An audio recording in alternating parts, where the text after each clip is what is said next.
नमस्कार। मैं डॉक्टर सुशील कुमार शर्मा से आचार्य इतिहास राजकीय महाविद्यालय गुड़ा।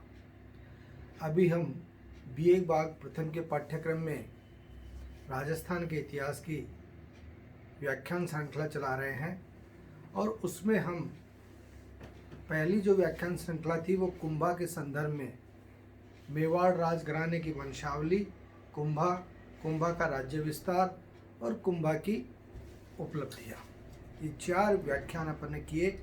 अब अपन उसी वंश के सबसे प्रतापी शासक महाराणा संग्राम सिंह, जिसे इतिहास में राणा सांगा के नाम से जाना जाता है, उसके 3 व्याख्यान करेंगे।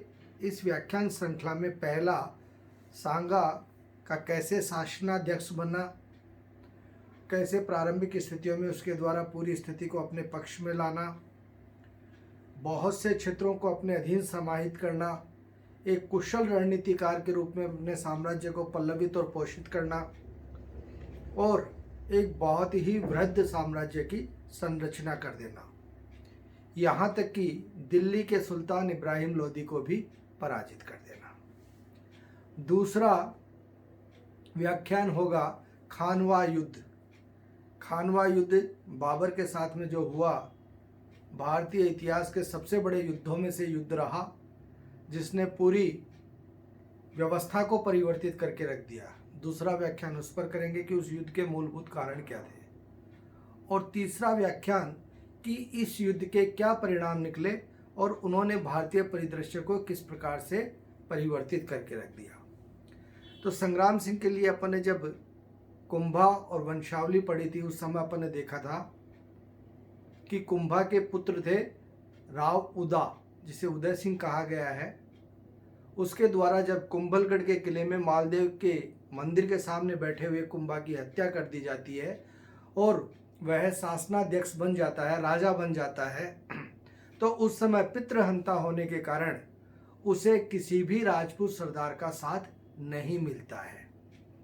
ऐसी स्थिति में विरोध होने पर कुंभा के छोटे पुत्र रायमल को सत्तासीन किया जाता है। रायमल व्यक्ति इस बहुत कोई योग्य शासक साबित नहीं होता है, लेकिन कुंभा और सांगा के बीच में जो 42 वर्षों का शासनकाल रहा, वह लगभग अस्थिर व्यवस्था का ही शासन मेवाड़ के परिदृश्य में देखने को मिलता है। लेकिन जब संग्राम सिंह 1509 ईस्वी में सत्तासीन हुआ, उसके बाद में मेवाड़ अपने चरम वैभव पर पहुंच गया था। रायमल जो थे, इनके 11 पत्नियां 11 रानियां बताई गई हैं और उनके 13 पुत्र और 2 पुत्रियां बतलाए गए हैं। इन 13 पुत्रों में से जो बड़ा पुत्र था पृथ्वीराज और संग्राम सिंह, ये दोनों एक ही झाला राजकुमारी के बेटे थे। ये 3 भाई प्रारंभ में साथ रहा करते थे, पृथ्वीराज, जयराम और संग्राम सिंह। इनमें आपस में छोटे थे तो वाद विवाद भी चलते रहते थे। इनके एक चाचा थे सूरजमल, जो कि क्षेमकर्ण के पुत्र थे और क्षेमकर्ण कुंभा से छोटे भाई थे, मोकल के पुत्र थे। कहा जाता है कि एक बार किसी देवी की उपासना करने वाले के पास ये लोग गए और वहां पर सूरजमल की उपस्थिति में पृथ्वीराज के द्वारा ये पूछा गया कि आने वाले समय में मेवाड़ का राजा कौन होगा, और कहते हैं कि उसने संग्राम सिंह की ओर इशारा कर दिया।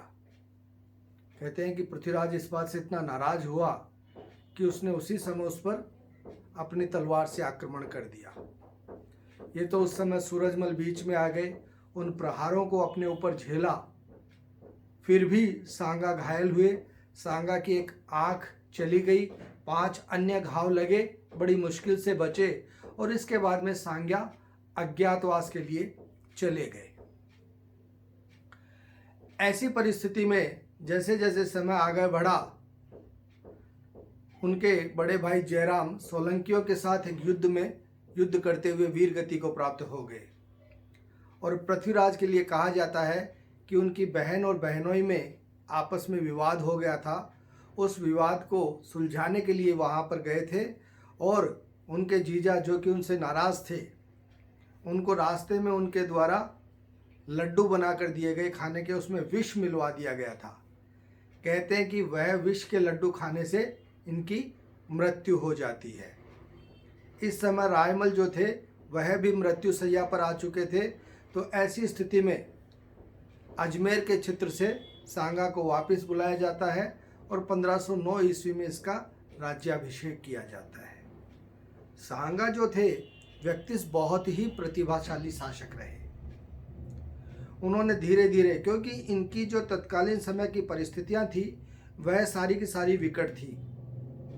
इनका राज्य मुस्लिम राज्यों से घिरा हुआ था। गुजरात व मालवा पूरी तरह मुस्लिम राज्य थे, जिनसे कुंभा के समय से ही संघर्ष लगातार चलता चला आ रहा था। वह इसको विरासत में मिला था, लेकिन यह कभी घबराया नहीं। इसने सभी परिस्थितियों को अपने अधीन रखा। आसपास के जितने भी छोटे राज्य थे उनको इसने कभी भी अपने राज्य में समाहित नहीं किया। उनके ऊपर बीच में मध्यस्थता करके उन पर अंकुश बनाए लगा और अपना वर्चस्व कायम रखा। सबसे पहले इसने कुछ विश्वस्त सिपह सालार तैयार किए। उनमें से एक था करमचंद पवार। करमचंद पवार को इसने अजमेर और उसके आसपास के जितने भी क्षेत्र थे वह सारे जागीर के रूप में दे दिए, 15 लाख रुपए वार्षिक में। और एक विश्वस्त और मजबूत सिपह सालार अपने साथ उसने कर लिया। धीरे धीरे इसने अपने राज्य की सीमाएं भी बढ़ाई और धीरे धीरे अपने अधिकार क्षेत्र भी बढ़ाते हुए चला गया। एक शक्तिशाली सेना का संगठन इसके द्वारा किया गया और उस संगठित सेना के आधार पर धीरे धीरे अपने राज्य को विस्तारित करते हुए चला गया और तत्कालीन समय मेवाड़ के सबसे शक्तिशाली राज्य की स्थापना इसके द्वारा कर दी गई। कहा जाता है कि सांगा का तत्कालीन समय साम्राज्य उत्तर में बीना, पूर्व में सिंध नदी, दक्षिण में मालवा एवं पश्चिम में मेवाड़ की दुर्गम शैलमाला उसकी सीमा बन गई थी। तत्कालीन समय इतने बड़े क्षेत्र पर वह शासन का प्रभारी बन चुका था, हिंदू पद पातशाही का शासक था और उसके लिए यह कहा भी जाता था कि वह कश्मीर से कन्याकुमारी तक भगवा झंडा फहराना चाहता है। वह न तो कुशल रणनीतिकार था, बहुत कुशल रणनीतिकार था, बहुत बड़ा राजनीतिज्ञ कूटनीतिज्ञ था, अद्भुत शौर्य का उसमें समावेश था।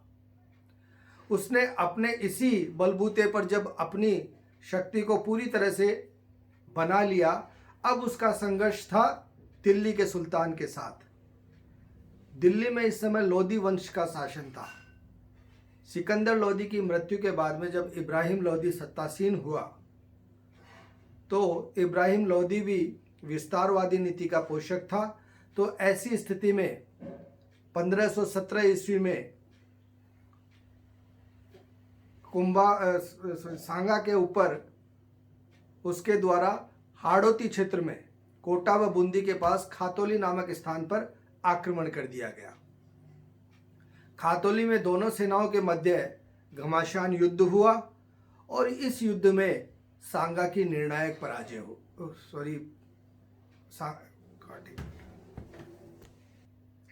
तो अपन जो चर्चा कर रहे थे कि इब्राहिम लोधी के साथ जो खातौली का संघर्ष हुआ, उस संघर्ष के अंदर सांगा की निर्णायक विजय हुई और इब्राहिम लोधी की पराजय हुई। यह पराजय जो थी वह इब्राहिम लोधी को बहुत परेशान करने वाली थी। वह इस बात को बर्दाश्त नहीं कर पाया और उसके द्वारा कुछ ही समय में बाड़ी का युद्ध जिसे कहा जाता है वह प्रारंभ कर दिया गया। उसके दो मुख्य सिपह सालार थे, मियाँ माखन और मियाँ हुसैन। इन दोनों की एक संयुक्त सेना वहाँ पर सांगा के साथ संघर्ष करने के लिए चल पड़ी। कहते हैं कि दोनों में घमासान युद्ध हुआ।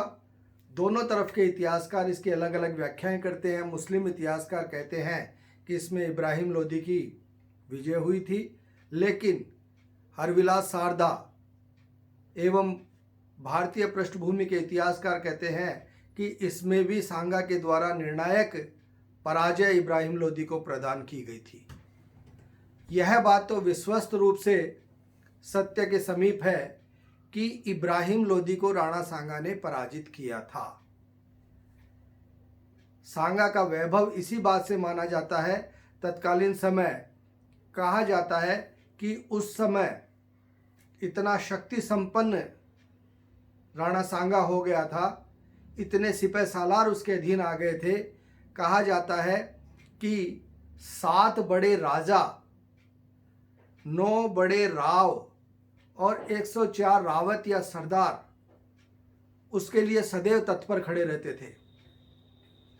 उसके एक इशारे पर युद्ध की पृष्ठभूमि पर पहुंच जाते थे। उसके एक इशारे पर मेवाड़ के झंडे तले खड़े हो जाते थे।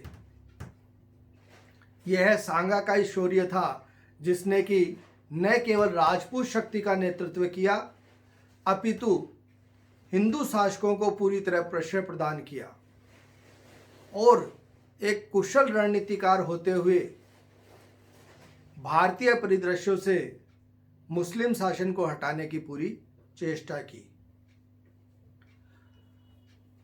सांगा जो था वह पूरी तरह हिंदू पद पातशाही का शासक था, लेकिन आने वाले समय में उसका संघर्ष एक ऐसे आक्रांता से हुआ जो कि धर्म व्यवस्था का वह भी मदमदांत था और वह युद्ध धार्मिक अवस्थाओं की स्थिति में युद्ध लड़ा गया।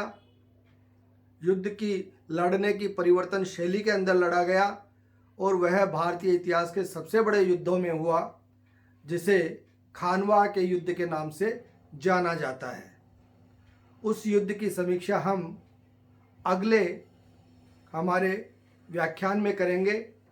तो ये थी सांगा की प्रारंभिक अवस्था में किस प्रकार वह मेवाड़ का शासक बना और मेवाड़ का शासक बनने के बाद में उसके द्वारा कैसे सारी शक्तियाँ अपने अधीन समाहित की और समाहित करने के बाद में उसने कैसे दिल्ली तक के सुल्तान को पराजित कर दिया और अपना वैभव चरम के ऊपर ले गया और अपनी स्थिति हिंदुस्तान के तत्कालीन समय के सबसे बड़े शासकों में शुमार कर दी। धन्यवाद।